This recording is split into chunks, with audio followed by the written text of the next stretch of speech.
Hey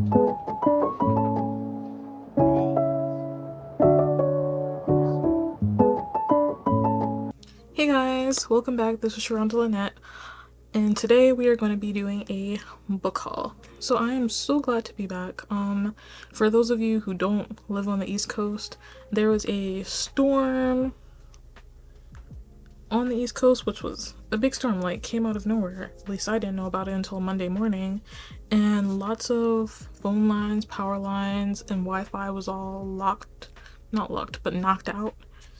And I only had down, good thing, my power didn't go out, but the Wi-Fi did go out. It took them a while to fix it, but now I have Wi-Fi again. So now I can post again, and we are going to be getting into another book haul. Most likely, these books that I am hauling today, except for maybe 2 or 3, will be things that I'll be reading in October during Spooky Month. So I'm excited for that. These are some books that I picked out while I was at Barnes & Noble. So let's get right into it. Okay, the first book that I have is called Star of Acre. And it says it's soon to be a major motion picture. And I picked it up because it had a creepy cover. I was digging the cover. So let me read what it's about. So first I'll read the top, and then I'll read this, and then I'll read the synopsis. So it says, in all the digging he'd done, Richard had never once turned up a single worm or spider, only bones. The worst thing possible has happened. Richard and Juliet Willoughby's son, Ewan, has died suddenly at the age of 5. Star of Acre, their house by the moors, was too full of life, but is now a haunted place. Convinced Ewan lives there in some form, Juliet seeks the help of the Beacons, a seemingly benevolent group of occultists. Richard, to try to keep the boy out of his mind, has turned his attention to the field opposite the house, where he patiently digs the barren dirt in search of a legendary oak tree. But as they delve further into their grief, both uncover more than they set out to. And that sounds just fantastic. It sounds like the essence of spooky. Like, I'm not sure if this is adult or young adult, but either way, I'm gonna be getting into it and I'm gonna enjoy the ride. So that's book 1. Book number 2, as you can see, it still has the stickers from Barnes & Nobles. I haven't taken them off because I just went there yesterday. So this one is called Such Sharp Teeth, and it is a, oh, I didn't tell you who the first one was by. The first book was by Andrew Michael Hurley, and this is Such Sharp Teeth, a werewolf novel by Rachel Harrison. And it says that she's the national best-selling author of Cackle. I haven't read Cackle, but here's what the cover is looking like, minus the BNN stickers. Okay, and for this one it says, Rory Willis isn't thrilled to be moving back to her hometown. Even if it's only temporary, there are bad memories there. Her twin sister Scarlett is pregnant, estranged from the baby's father, and needs support, so Rory returns to the place that she thought she'd put in her rear view. After a night out at a bar where she runs into an old almost flame, she hits a large animal with her car, and when she gets out to investigate, she's attacked. Rory survives miraculously, but life begins to look and feel different. She's unnaturally strong, with an aversion to silver, and suddenly the moon has her in its thrall. She's changing into something else, maybe even a monster. But does that mean she's putting those close to her in danger, or is embracing the wildness inside of her the key to acceptance? This dark comedic love story is a brilliant layered portrait of trauma, rage, and vulnerability. And I thought that that could be a very, very good story, because I've seldom ever heard of a story where, 1, a woman is changing into a werewolf from an attack, and 2, there's also love involved in said story. So I thought that this was interesting, and I picked it up. And yeah, book 2. Next, we have Bunny, which before I never saw in a store, but I've seen Books and Lala talk about this a lot. I know that she's read it, but I forget what it's about totally. But I finally saw it in a store, and so I picked it up. So this is Bunny, a novel by Mona Awad, author of 13 Ways of Looking at a Fat Girl. Yeah. So this book is about a scholarship student who prefers the company of her dark imagination to that of most people. Samantha Heather Mackey is utterly repelled by the rest of her graduate fiction writing cohort at New England's elite Warren University, a clique of unbearably saccharine yet sinister rich girls who call each other Bunny and seem to move and speak as one. But everything changes when Samantha receives an invitation to the Bunny's fabled smut salon and finds herself inexplicably drawn to their front door, ditching her only friend Ava in the process. As Samantha plunges deeper and deeper into the Bunny's world and begins to take part in their monstrous experiments, the edges of reality begin to blur. Soon her friendships with Ava and the Bunnies will be brought into a deadly collision. And again, I think that this is very interesting and mixes like the everyday life of a graduate student with some strange, interesting things going on. And also, I just want to see like what's it about, like what experiments are they doing with the bunnies or in the bunnies type club thing, and how does Ava play into it all. Yeah, so I thought this was interesting based on what Lala said and based on the synopsis, so I picked it up. Next, we have The Year of the Witching by Alexis Henderson.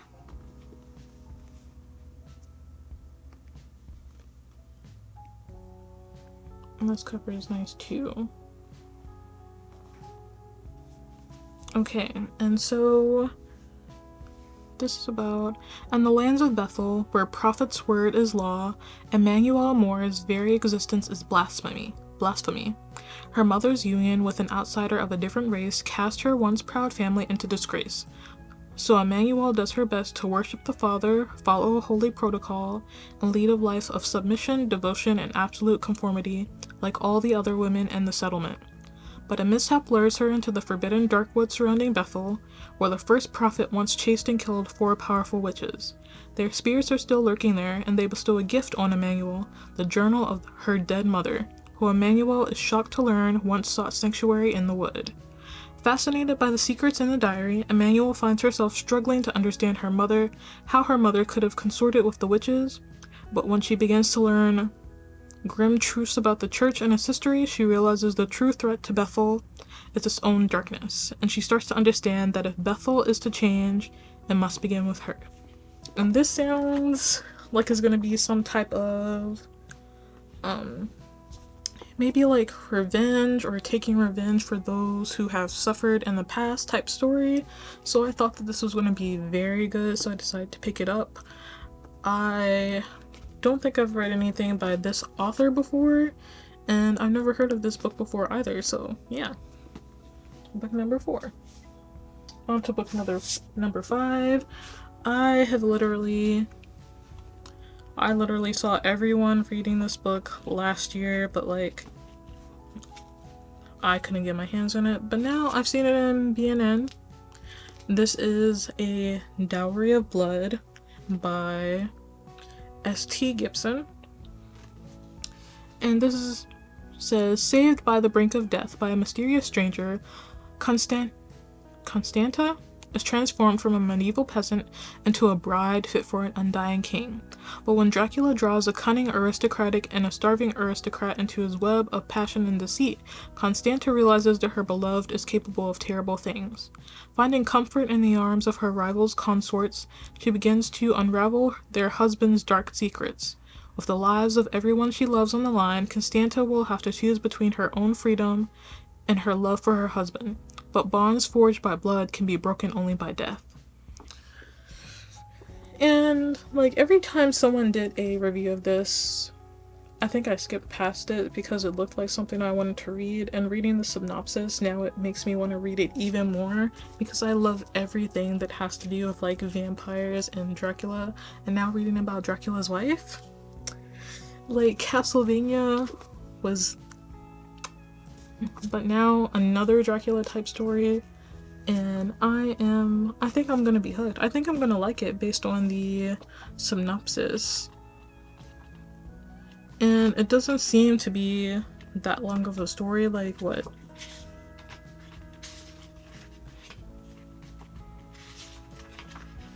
...292 pages? But like, the font is like huge.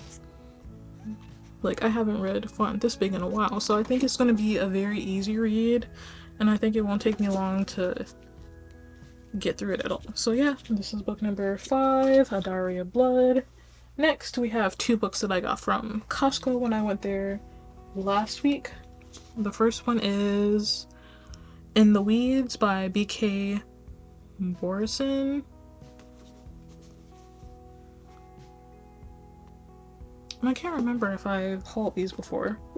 Let me do a double check to make sure I haven't hauled these before. Okay, so I think these are on my August TBR video, which is both of these, which is In the Weeds by Bk Morrison and Get a Life Chloe Brown by Talia Hibbert. So both of these I got from Costco, and they are on my August TBR, but I didn't haul them. So basically this one is about a girl who... what is it? This is about a girl who, I think she has health issues, and she just nearly had a scare because she didn't almost get hit by the car, but there was a car accident and she was like right next to where the accident happened, and that scares her. So she's going out, she's trying to live life, and she happens to meet this man. And you know, don't want to give too much away because it's on my TBR video, which you can just go back and read, or you can look this one up yourself. Again, it's called Get a Life Chloe Brown by Talia Hibbert, and I hear that Talia Hibbert's books are very, very good, so I'm excited to get into this one. And lastly, as I said, by Bk Morrison, In the Weeds, and basically this is about a girl, well, both a girl and a man. I'm not sure if it's gonna have both of their, yeah, it's gonna have both points of views, I think. Yeah, both points of views. So this is about Evelyn and Beckett, and they spend a steamy, I don't know if it's a night or a weekend together, and Beckett, I think, is the one who is like, wow, that's the one, I want her. But they part ways because she has her own job and he is a small town guy, and so I think he's working on a farm or he owns the farm, something like that. And so one day there's this festival or something at the farm, and he sees her again. Again, they have a steamy little, and she leaves again because here is not where her job is, that's not where her life is. So she goes back home again, and then Evelyn, she is feeling like everything sucks. She's disconnected from her life, she's disconnected from work, and I'm pretty sure I said the last time she felt connected is when she was with Beckett, spending time with Beckett, and so I want to see what happens in the end. Of course, they'll probably get together because it's a romance novel, but yeah, I want to see how exactly it happens, and I just want to learn more about their personalities. Again, this one seems like it's going to be an easy read. This one has 324 pages, not as big as a font, so it may take a little bit longer, but yeah, I'm excited to get through those. So that is my haul for this video. Those are all my new books that I have yet to haul. Yeah, I'm excited to get into those, and well, besides In the Weeds and Get a Life Chloe Brown, which I'm reading this month, the other 5 will be read in October, so I'm excited for that. Let me know what books you're going to be reading in September and October. Have you decided yet? Have you been to a physical bookstore yet this year? If not, I would suggest that you go there or go to a library. There are lots of new and fascinating books out. I'm really excited that I started to go to a physical library instead of just reading Kindle books, because there's lots of books that I wouldn't have even given a second thought to, but just looking at, let me go through one. But just looking at like physical covers, like this one, it gets me interested in the book. Like, they're so interesting, so different, and yeah, it'll help you maybe get a little bit more into the book, find interest in something that you like. But that's all I have for this video. I will see you in the next video. Don't forget to like, comment, and subscribe, and I will see you in the next one. Bye!